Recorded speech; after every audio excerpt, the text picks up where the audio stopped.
Okay, this is my first podcast, and it's going to be my testimony.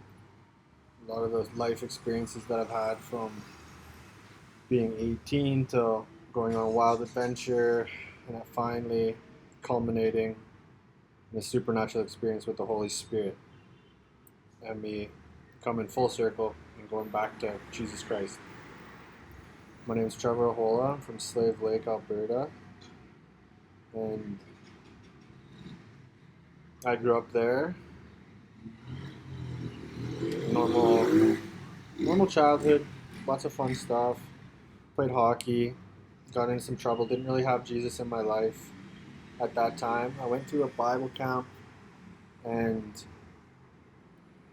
I did invite Jesus into my heart there, but I didn't read the Bible. I didn't follow, the commandments. I didn't even know anything that was in it. I just invited him in my heart. I believed in him, but that was it.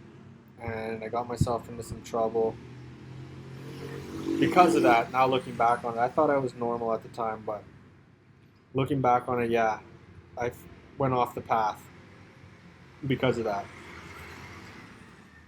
And for my testimony, like one of the main things that affected the trajectory of my life was when I was 18 and I got on my knees and I started to pray, and I prayed to know the truth. I didn't know really who I was praying to. I was praying to God, but it was a strong prayer. It was a real prayer, and I really meant it. And then after that, events started to come. Events started to happen where, looking back on it now, I know that my prayer was answered.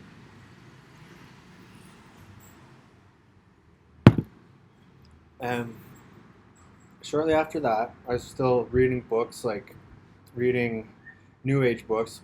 My mom gave them to me, and I was interested in spirituality and meditation and like magic type stuff, like supernatural powers that you could develop. So that's kind of my idea of spirituality at that time. I was like, if I do this, this, and this, then I'll be able to unlock like powers, I guess you could say, like some internal part of my life that I would be able to unlock and have powers in a way, like not powers that you can move stuff. I didn't want that, but I just mean like confidence and like internal powers, like yeah, don't really know how to explain it. So then I was reading those types of books, and I was playing hockey, and my hockey career came to an end. I had a torn groin. I was playing junior A, but I got an injury. My coach thought I was being lazy, but actually I didn't even know I had the injury yet. But turns out I did, and I had a torn groin. So I went back to my hometown, left junior A, and played out that year. And then after that, the only thing on my mind, actually during the time where I was about to leave junior A, I had just had it in my mind. I was like, this isn't even fun anymore. It's like too serious, and the fun left out is gone now. So what I want to do now is I want to learn how to surf. So then I went. That was my next big focus. So I went and worked for a little bit, and I had it in my mind. So two of my buddies and me went down to Costa Rica, and we started surfing and partying and kind of doing bad stuff because I was a wild young kid, and I didn't really have like I didn't have the laws of Jesus and the knowledge of God to guide me. So I was just living the life worldly, how a lot of people would live, for thrills and for just doing everything. And so I lived out that year. It was really fun. I accomplished my goals of learning how to surf and lived out my dream of living on the beach in Nicaragua, and met some cool Canadians that taught me how to surf, and life was great and grand, and I felt like I was on top of the world. And then after that, shortly around that time, I had this feeling like I can do anything I want to do. Like I'm confident enough to go to new countries and meet new people, and the world's going to accept me, and I'm going to be able to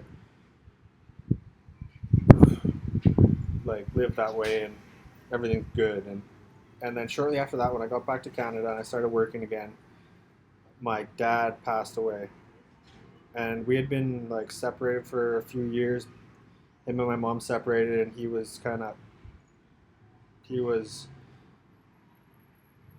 MIA basically. Like he was around every once in a while, but we didn't really know what he was doing, and kind of hoping for the best for him, but it didn't look good. And my dad went from owning a business in town, like a, and being an awesome dad, my hockey coach, and I loved him, and he was a great dad. And he went from that to losing his business to riding a bike around town and doing drugs and smoking crack, and he lost everything, and I even lent him some money. And the last time I saw him, he actually, when I got back from Costa Rica and Nicaragua, he came back and he paid me back the money he borrowed from me.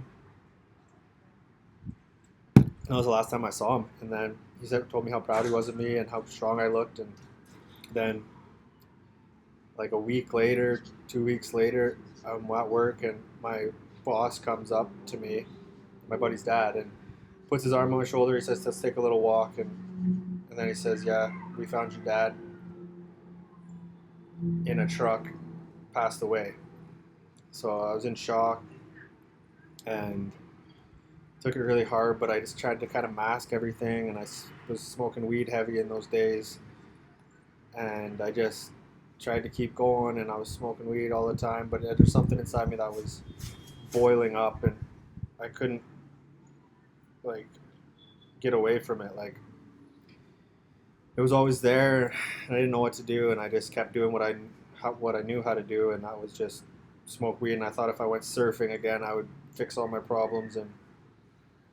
And but at the same time, also I was into the New Age still, and I was reading books like Eckhart Tolle and The Power of Now, and how if you just get out of your ego, all your problems will kind of solve, and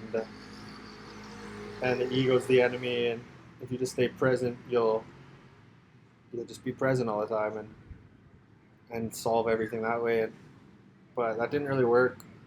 Actually, kind of like some weird kind of supernatural things happened. Like I'd get out of my ego for a while, and like 14 seconds in a row or like that, and I wouldn't have any thoughts, and then all of a sudden the whole world went kind of wavy, and like I almost had like a vision while I was just kind of sober.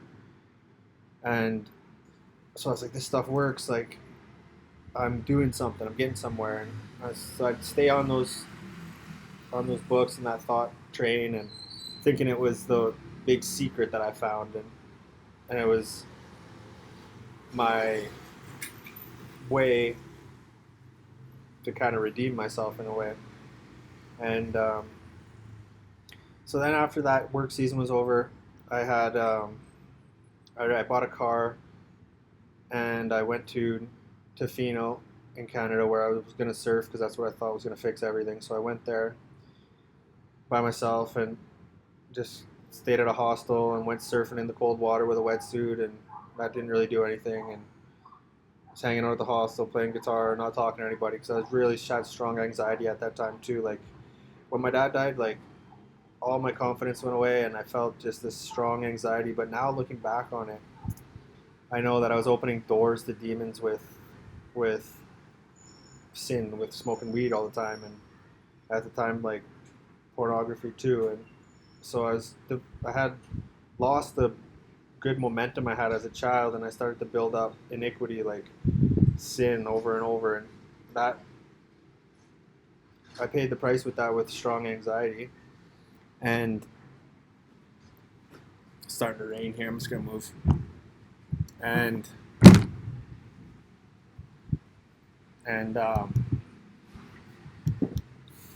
fuck, I gotta move.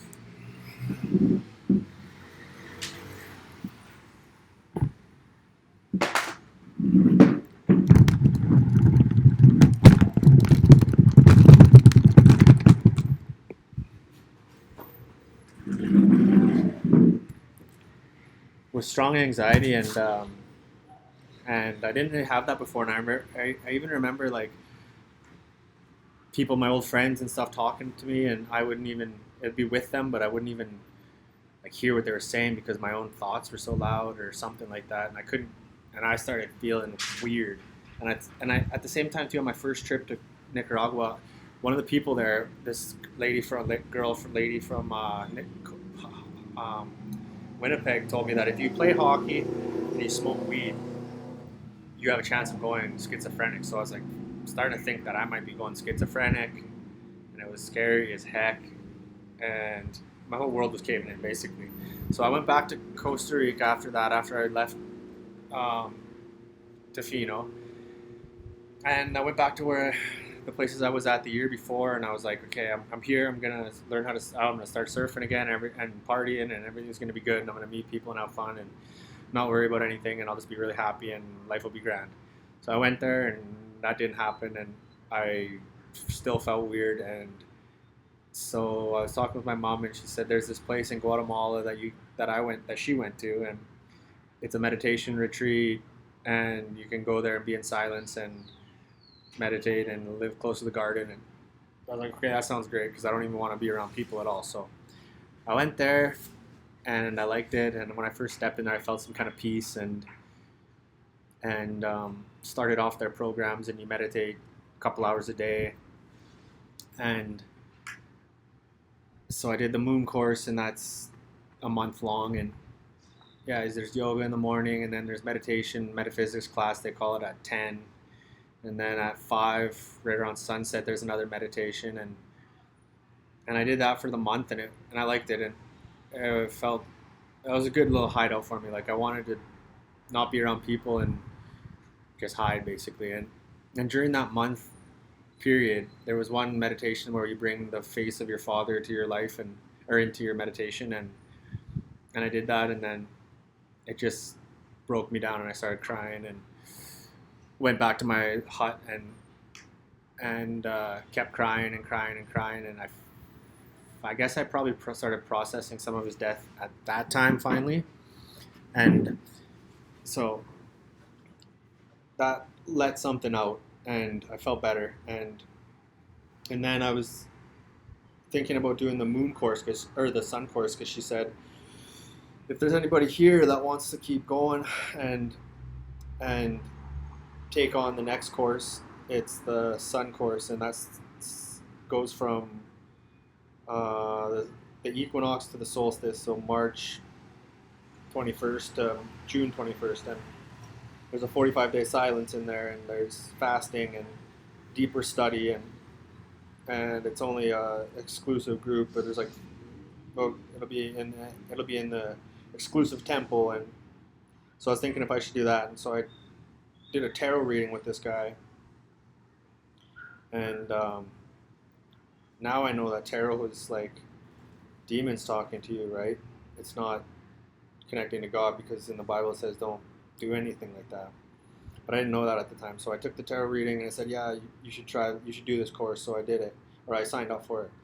And at the same time, I was still having like digestive issues, and I thought it was my third chakra, and so I was doing all kinds of stuff to try to figure that out, and reading about it, and I figured that Reiki would be the way to do it. So Reiki is people pretty much putting their hands on you, and then they send energy to you, your chakras, and you can heal stuff. So I signed up. I was looking around for a Reiki person, and I found this person, and I was like, okay, I want to do Reiki, and it was a guy, and he's like, okay. So we go to his little tent. He's like a hippie, and I lay in his tent, and he's putting his hands on my face and doing Reiki to me, trying to fix my third chakra, and nothing really got fixed.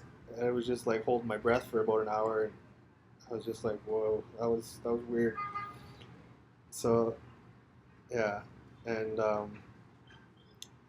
so going back to the rest of my stories, my testimony. So it's just a weird time. Like I was on this path of trying to accomplish all the stuff that's in the sun course, and they do lucid dreaming, and there's like an address you can go to in your lucid dreams, and I'm meditating many hours a day. And at one point in time, they tell you not to leave the at night, or like don't stay on other properties, stay on the premises of the pyramids that you're at. And I just kind of because that's where you're protected, is what they said. But now looking back on that, I think that's where the demons are. Then that's where they want you to stay to kind of siphon your energy or whatever. Because I went to another town across the lake. I took a boat to go watch a UFC fight because I wanted to see it. And that night, after I left, and I kind of knew I shouldn't go. I was kind of like going to watch UFC while I was supposed to be doing spiritual stuff, and but I went anyways. I wanted to get a little break, and so I went there. I watched the fight, and I'm sleeping that night. And at the same time, I'm reading about Carlos Castaneda, and one of the books I was reading said that if you want to be a man of power, like a sorcerer kind of guy, like a shaman, you have to confront fear. So that's like one of the third tests, I think it was, and so kind of have this in my mind of like confronting fear. And in the middle of the night, as I'm sleeping, I wake up and there's this like energy of fear coming at me, and I'm like kind of caught off guard, but it came on so strong that I just kind of lost my consciousness and fell back to sleep, and woke up in the morning and I just thought I lost that battle. But looking back on it now, it's like I was attacked. I was like a demonic attack, like in the middle of the night, and it's probably because I left that property of the New Age temple, like yeah. So that's one of the stories that happened there, and so I'm back at the Las Piramidas. I'm doing my thing. We're doing our 45 days of silence and meditating all the time, and I'm getting other dreams, and I'm having like there's an address you can go to in your dreams. If you have a lucid dream, you can go to this address that they gave us. And so I have a lucid dream, and I try to go to this address, and I'm walking down this dirt road, and I come up to a house, and I knock on the door, and the door opens, and there's like a old, scraggly haired man. His head that pops out, but his neck and his body's like a broomstick, and it just scares me. And I wake up in my bed, and I'm like, okay, I didn't go to the location because I said the location to him, or I tried to say it, and I just kind of like, I was like, ma, ma, ma, ma, and then I woke up, and then, so I failed that one. So, but I was kind of getting closer, and then one other night, I was having a lucid dream, and I said the address, and I went, and it worked, and I went walking up this cliff face, like a staircase on the side of a cliff, and I came up, and this lady was coming down, this black lady, and she was coming down to me, and I was going up to her, and then she took my hands in her hands, and smoke signals came out, and no, she just like touched me and stuff, and then like touched my hands, and then or talked to me. Then I went back down the staircase, and I met the lady that runs the meditation center in my dream, and she said that you've been contacted by your higher self, or like your holy, like your angel, like your higher self, which I thought was the same thing at that time. And that's when smoke signals started coming out of my hands, and so I was like, I did it, like it worked, and I was happy, and I told everybody the next day at the meditation, and I was like, I did it, like I did something worked.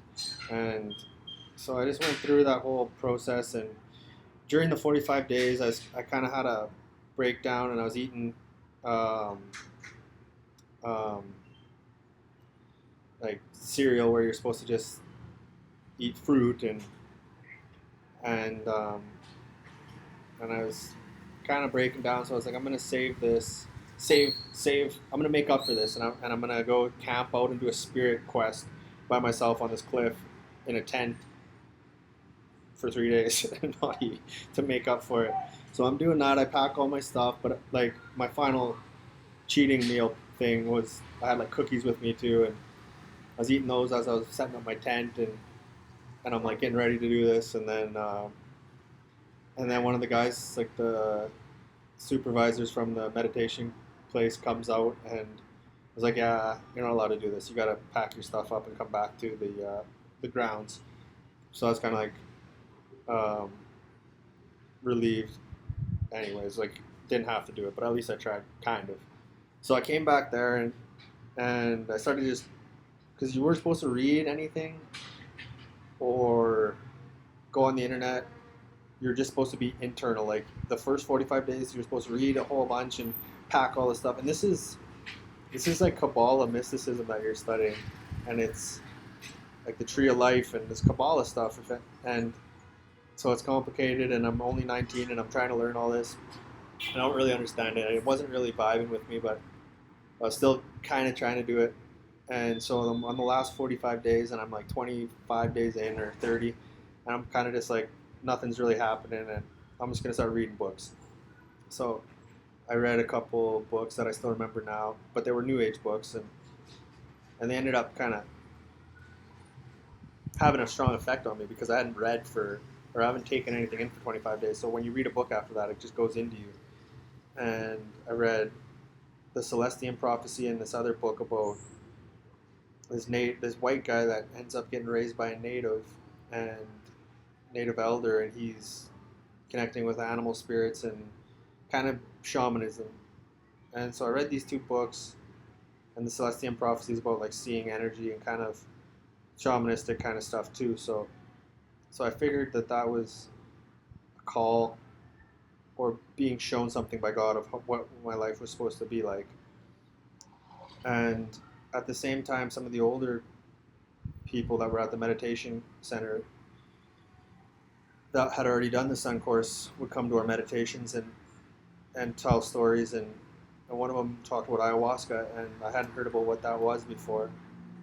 And it caught my attention, and he was seeming like he was enlightened, and so I was scared to do it at the time, but I said once I'm 27, I'm gonna. So I vowed to do ayahuasca when I was 27, and I was only 19 at the time, so I had lots of time. I thought I'd be ready by then, and yeah. So then we came out of silence. We finished it all up, and came out of it, and I had it in my mind that we were gonna do a ceremony with mushrooms after the whole deal.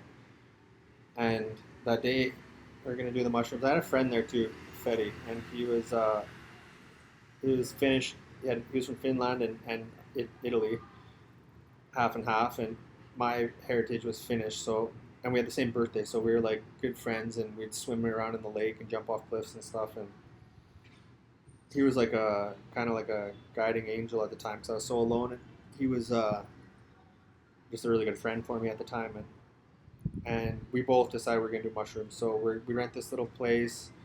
We're off the grounds of the meditation center, but we're not too far away, and we get our mushrooms, and I got them from this lady that walks around selling bread, and sometimes she sells mushrooms, and we ate them, and we're sitting there, and we're kind of waiting for them to kick in, and then some of the guys that had just started the Sun Course show up, and they wanted to hear our stories, and we just took mushrooms, but we didn't really tell them we took mushrooms, and I felt like I didn't really learn anything. I didn't really know what to tell him, and he was asking stories, and I just felt kind of bad for not seeming wise like the other guys that had already done the program, and then the funniest part was when Fetty was talking to him, and then all of a sudden he says,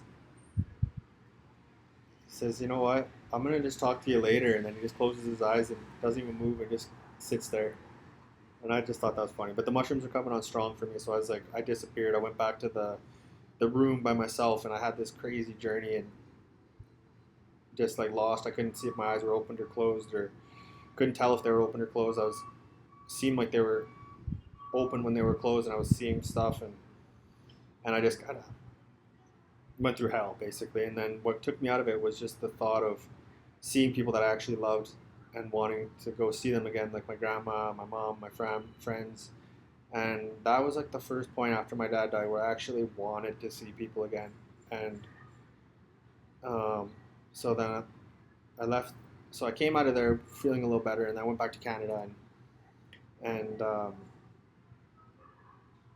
just try to start life again, and tried to live a normal life, and played hockey again, and tried to get some jobs. And I was living at my friend's house, but I didn't have a job, and I was just playing Call of Duty and smoking weed. And then he kicked me out, and I went back to my mom's place, and then I got 2 jobs, and I had to walk far in the morning in the cold to get there. And then I started working at this other place in the oil field and saved up some money, and then I went paving that summer, and I had in my mind I was going to go to college. So I saved up during the summer and then went to college in September in Edmonton and took a Bachelor of Arts. So I didn't know what I wanted to do. I thought I might want to be a writer, and so I took a Bachelor of Arts or like a reporter. So I was studying those things and just not having a great time in school either at all. And it was like hellish. And I'm still going through this. And then some of the stuff that I was learning about as I was in those pyramids, like I had meditation with this one guy, and he's talking about reptilians and how we're meditating in front of each other, and my face looked like a reptilian, or it was like a reflection of him, or but I just heard about reptilians, and I had never heard about that. And somehow, and then while I was at those pyramids too, I met this guy named that had a website, and his website was called Wakey Wakey. And I started reading his website, and it kind of brought me peace, and I felt like I was understanding the world a lot deeper, and now I can see it that the Lord actually, when I was praying for truth, He took the scales, started to take the scales off my eyes, like seeing the world for what it was, not for the lies, the serpent's scales that are on a lot of people's eyes that can't see, that don't believe that Satan's real. And so the scales started coming off my eyes, and I started hearing about reptilians, and I was reading on this website, and then I heard about David Icke and how the like ruling class could be like shape-shifting reptilians and all this stuff, and it was making sense, and I was just going down these rabbit holes. So I'm trying to go to school and study and be normal, but I'm also I'm just interested in this subjects, and I go deep into them, down the rabbit holes, and fighting with my friends and having crazy arguments about how reptilians are shape-shifting, and they just think I'm crazy and lost my mind, and so I'm going through it while I'm in school, and it's not really working out, and I'm like finding out about 9/11 being an inside job, is what you call it, and I even yelled that after a test one day. It's like 9/11's an inside job to everyone that was still writing the test. Like, I was going crazy, and at the same time I still had lots of open doors to sin in my life. I'm still smoking weed, still watching porn, and even doing coke, and so I'm just barely hanging on, and depressed too, and getting the punishment for all the sins I still had open,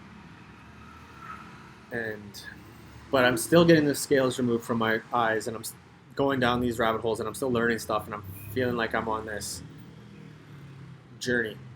And I'm working out, and then I go in the sauna, and there's this guy, and he's talking about chemtrails, and that's something I had heard about. And we start talking, and he mentions a guy named Stuart Wilde, and how he's an author. And I go and find his books and start reading Stuart Wilde, and it was like something I'd been looking for. Like, it was like what I've been looking for. And he talks about reptilians, and he talks about spiritual stuff, and it was just exactly what I was looking for. And so I'm a big Stuart Wilde guy now. And after school ends, I'm like, I'm not going back. I'm not doing it. I'm not doing that. I don't know what I'm doing. So I go paving again, and then my hometown burns down. And I finished that year of paving, and I'm wondering what I should do. And I got some money saved, and I see that Stuart Wilde has a conference in Amsterdam. So I gotta go. So I go to Amsterdam by myself, and I'm getting ready for this conference, and I'm kind of nervous to see Stuart Wilde because I'm still lots of anxiety, and I'm not feeling good yet at all. But I'm gonna do this, and I'm in Amsterdam, and I'm at this hostel, and we're walking around, and I end up doing mushrooms in Amsterdam with some other tourists, and it gets weird, and we get separated, and I go home, and blah blah blah.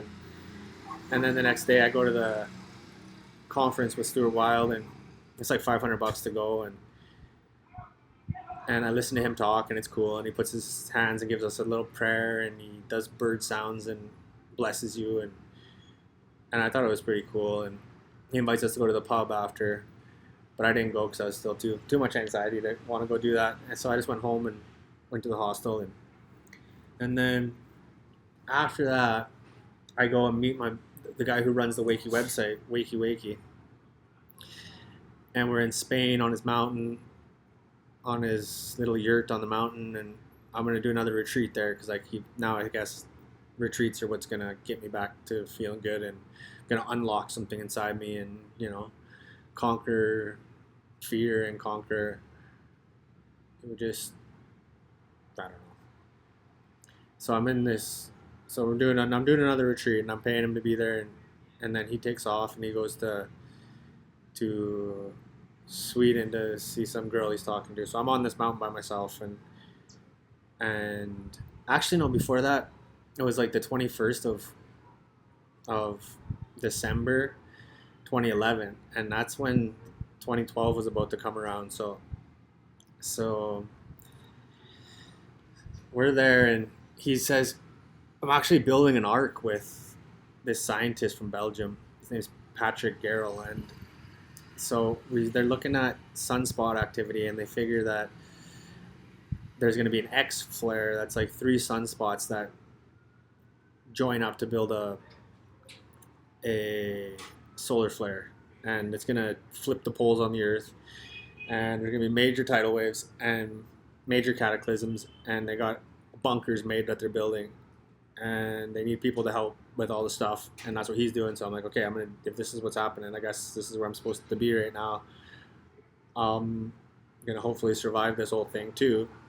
So I'm going there for a few days, for a couple weeks, and helping put stuff in barrels and get the bunkers ready and like building chicken coops and putting all this crazy stuff. And so then the 2019th comes around. Yeah, there's these X flares. They're looking at it on the NASA website and they're like, it's building. Prepare yourselves. And I got these crazy thoughts going on in my life. Like, am I never going to come back to Canada again? Like, is this going to actually happen? And the guys that are building all this stuff, they're weird. Like, they're just sketchy. Like, they must have had big doors open to the demons in their lives too. And they must have been drinking and doing drugs because they just seem sketchy. And I'm just like, doesn't seem good. And so the 19th to the 21st rolls around and the X flares go away and just everything stops and it didn't happen, thank God. And so I go back and then Mark leaves and then I'm on this mountain by myself and I'm trying to do this silent retreat again and I'm up there and I think I hear voices saying my name in the middle of the night, which was spooky. And I'm just up there with a couple cats and me and I'm doing this and then still nothing really happened and I didn't really give my all to it once again but I did pretty good and these people came to visit and these 2 girls came to visit and I got really drunk off wine this one night and we went hiking and nothing really happened. So after that I was like, okay, well, it's cold up there. I'm going down to closer to the beach to get warm. So I go and then I end up in Morocco and I'm traveling with 2 buddies and we start going surfing and smoking hash. I'm smoking hash heavy at that time and so just surfing and smoking hash basically. And then one day I'm surfing and we go on a surf trip with these other Canadians and it's the first part of the trip, the first beach, the first surf, the first session and I break my board.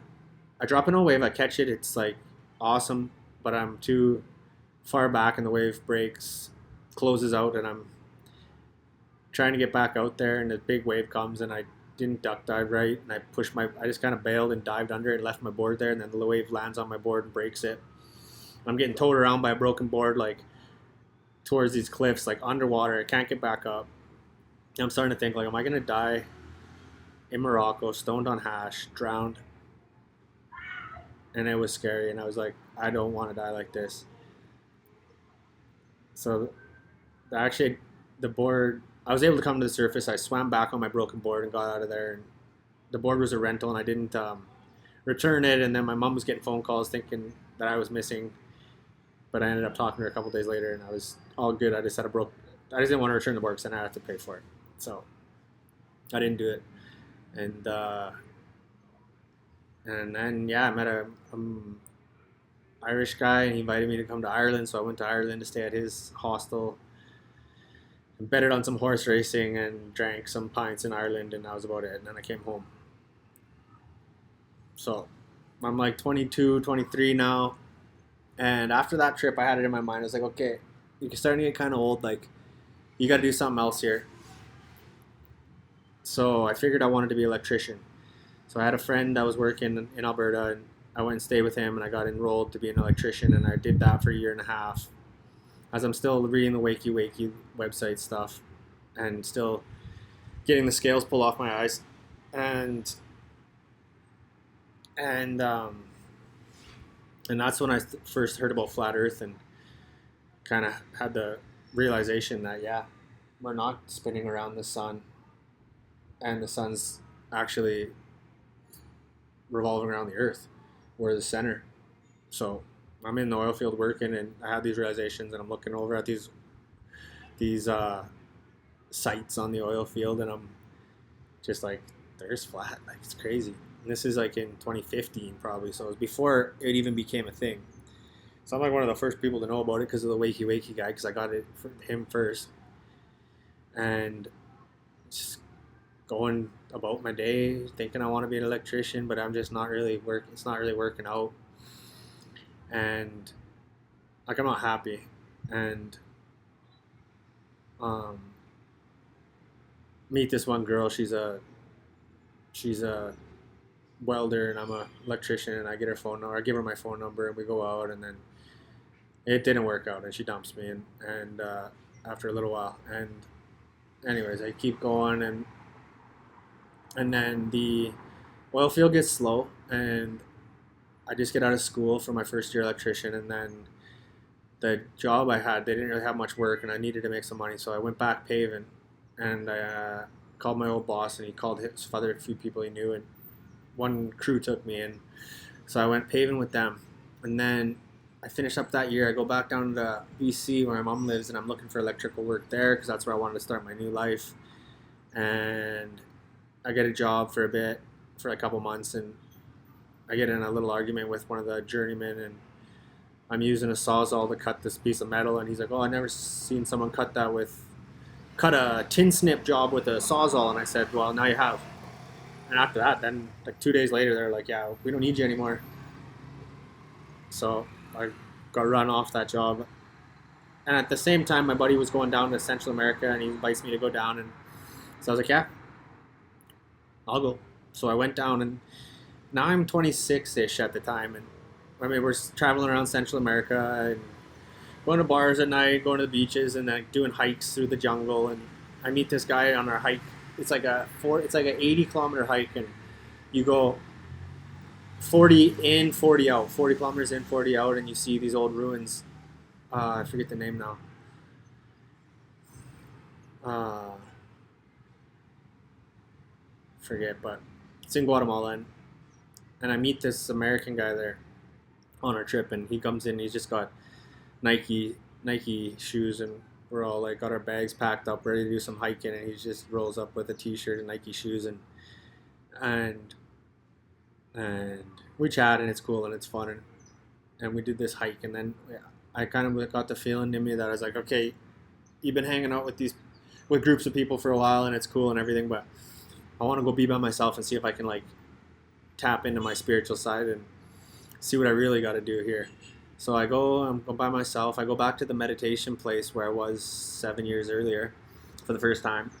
And I remember when I get there that I made a promise with myself that I wanted to drink ayahuasca when I was 27, and I was 26 right there. So I'm like, that's why I'm here. This is why it's all worked out. This is why I lost my job, and this is why I'm here now, and to fulfill this promise. So I go and start putting it out there, and I start searching for people that do ayahuasca. And in the town I'm in Guatemala, it's Lake Atitlan, and I'm in San Marcos, and I'm looking for, and I find this person that does one-on-one ayahuasca. So I'm like, okay, that's interesting, but it's a little bit expensive. I was kind of like, well, I don't know. And then I lose my computer charger, and so I have to borrow one. So I asked this lady to borrow hers, and she lends me. And then we start talking, and she says she wants to do ayahuasca, and then she knows someone that knows where to do it. So so I end up going on this other journey from Guatemala to Costa Rica through buses and yeah, by buses, no airplanes, just traveling through Guatemala to Costa Rica to get to this place that she knows about. And we have some crazy stories too. Like we climb this mountain, this volcano, and she doesn't want to pay tour guides, so we climb it without a tour, just ourselves. And these guys with machetes are hanging out there, and she said she wished she had a gun because if she did, she would kill. That's what she said. And we climbed this volcano, and it's like 4 hours up, 4 hours down. Don't bring enough water. These guys are selling beer at the top, and that beer never tasted so good. So we chugged a couple beers and made it down the volcano and continued on our journey. And we finally get to Costa Rica, and it's coming down now. It's everything that my life was building towards was to meet with ayahuasca. Um, and I'm there now, and I'm getting ready for it. And